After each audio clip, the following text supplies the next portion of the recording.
Hey, it's Steve Zelnardo here with Remax West Zelnardo Associates. Just a real quick update on the market. Current inventory, we're at 13,577 units with 698 selling. So again, this is almost like Groundhog Day with these reports where we're having basically the same amount of inventory and the same amount of sales week after week.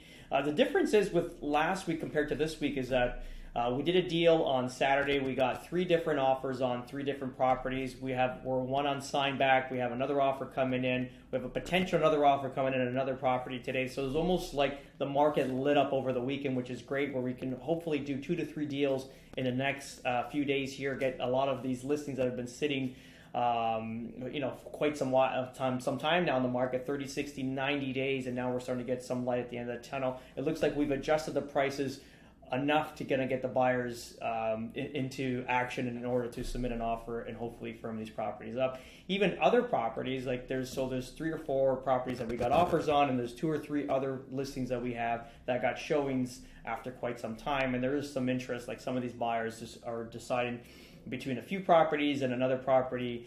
They showed our property, but they chose a larger model, which is obviously that's just of circumstances. But it's good the market kind of lit up in the last week for us, because we've been plugging away every day, still grinding, trying to get something to stick, and then there's some light at this end of this tunnel right now, so we'll keep it going.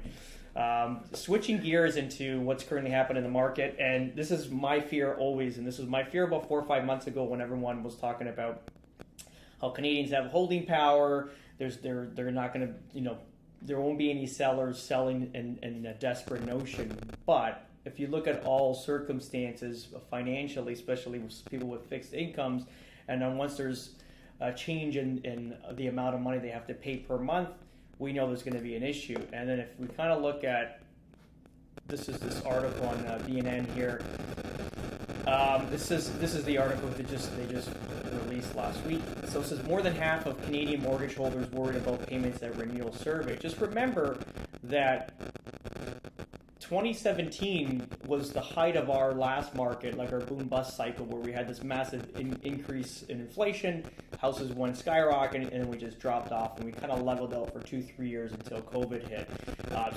And I was part of that process. Like I purchased in 2017, a house that I paid $1,450,000 for. A year prior was like $1,001,000-ish, something of that nature. So $200,000 to $300,000 in 1 year, which was like massive back then. But we were part of that process. So our mortgage, because we locked in, would have been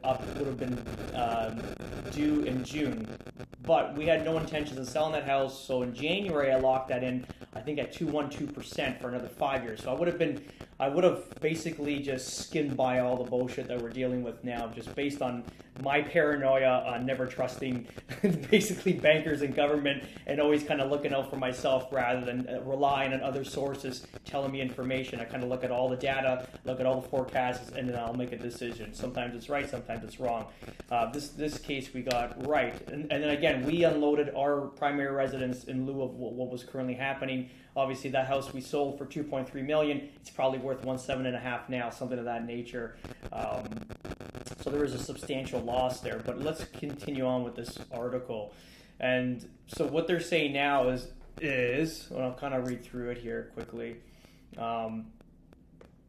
Most residents said they have a plan in place to deal with the higher payments. 52% said they had a plan, with 38% of, and we don't know who they're interviewing, and with 38% of those saying they will cut back on their spending, and 9% they'll dip into savings, and 2% saying they'll plan to take on additional debt, and only 2% said they would sell their house in light of higher mortgage rates. And it's I don't know if these figures are accurate, to be honest, but we'll figure it out. I think this sell their house in light of higher mortgage rates, this is more of an ego thing. Will people sell their houses until the last minute? Probably, and probably when it's too late, when it's not going to work. If they're going to sell their house in light of what's currently happening with the mortgage rates, they got to do it now. We have a small window of opportunity right now, where it's like, if you kind of look at the Titanic, when it struck that iceberg, it stayed suspended for an hour. This is basically where we're currently at right now, where we're the Titanic,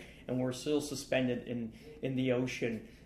with no reason why, and then it'll just drop right out. So this is where we're currently at right now. So even sellers that think that they're going to have a plan in place, or they're going to sell their house if the mortgage rate's getting higher, if you just forecast, call somebody. If someone has any questions, you can call me. I'll basically give you like a 3 to 5 year plan of what's currently happening. If you can afford to hold the house during that period, then do it. If you see trouble, get rid of whatever you have. Like, there's no ego. You know what ego is? It kills everything. If you can get out of a property and still come out with cash positive, sit tight, wait for the market to correct, you'll buy into something a lot better. So I don't understand, like, we got to forget about who's our neighbors, what they're going to say, our friends, because nobody really gives a shit about anybody. So you got to always make sure that you're taking care of yourself and your family first going forward. And this is how I look at it, my approach. I never take any information from friends or family members, because naturally there's that saying, if you want to keep one crab in the pot, you put another crab into it, because it's always going to keep trying to pull it down. So you got to go outside of your sphere of influence and find data and knowledge to kind of move forward. Obviously, this statement here is probably because whoever wrote this statement deals with mortgages, but and I'll have my take on it. So the survey also asks respondents how likely they are to shop once their mortgage is up for renewal. 51% of Canadians said they did not plan to change lenders upon their renewal to get a better mortgage rate, with another 9% saying they did not even know that was an option. Choosing not to shop around at renewal time can cost you tens of thousands of dollars over term of your mortgage, which is true for sure. That's because lenders have no incentive to offer you a competitive rate upon renewal, which is also true. But not shopping around and comparing your options, consumers are leaving money on the table, which is true also.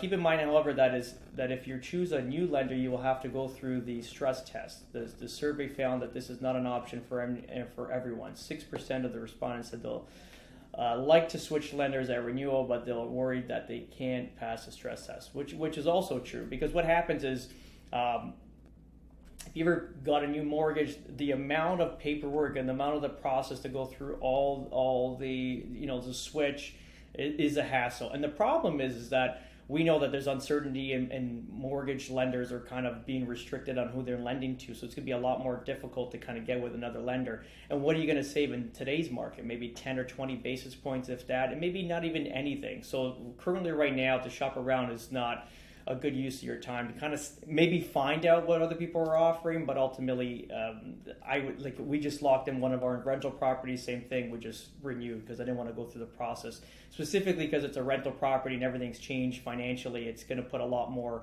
eyeballs on the deal, and then that could open up a can of worms, specifically because we did some development to the property where we subdivided lots off of it, so it could open up a bag of worms. So yeah, and that's something you should look into, kind of see what's out there. But I mean, this is basically it. These are your posted rates. This is TD's posted rates. If you kind of look at this is very important. Your TD prime rate's at 6.1%, so they're offering a 5-year fix at 5.54%. I believe this is going to go higher. They still haven't adjusted since the last interest rate hike. And also remember, America's going through their lending policy rate this week, so we're going to see another increase there, I would imagine. Let's see, because they're under high inflation just as we are in Canada. So let's keep it going, guys. If you have any questions, always reach out. I'm here for you. Ciao.